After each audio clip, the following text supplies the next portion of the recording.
to the rioting thugs of America. This was all supposed to be about calling for justice for George Floyd's murder at the hands of a few bad cops. But your actions have made it clear you don't really care about George Floyd. You have made this about you. So now I will address you directly. You have a right to be furious at the Minnesota cops who killed George Floyd. You have a right to demand severe punishment for all 4 officers on the scene.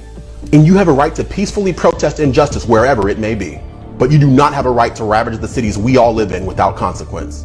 You do not have a right to put your own fellow citizens of all colors out of work as you raze their places of employment to the ground. You do not have a right to assault the police officers trying to keep you safe as you protest them. You do not have a right to beat small business owners to the brink of death for nothing more than trying to protect their own establishments. You do not have a right to say your skin color makes you a target for police violence, break other laws as a response, and expect your own skin color to absolve you of any accountability. You do not have the right to say Black Lives Matter, but only be outraged when a black life is taken by a white person. You do not have the right to travel in from out of town to be a part of a violent throng, destroy everything in your path, and leave thinking you did something productive. You do not have a right to be offended by stereotypes that say black people are inherently violent when that is exactly the way you act when given the first opportunity.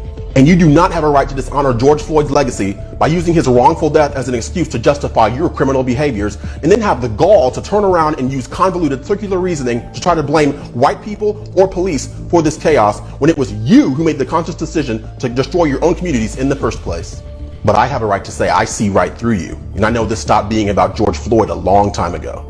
I have a right to say your conduct is absolute trash. And I have a right to call you out for the warped, hateful, animalistic, shameful, thuggish, self-serving, rabid, exploitative, counterproductive hypocrites that you are. So I will.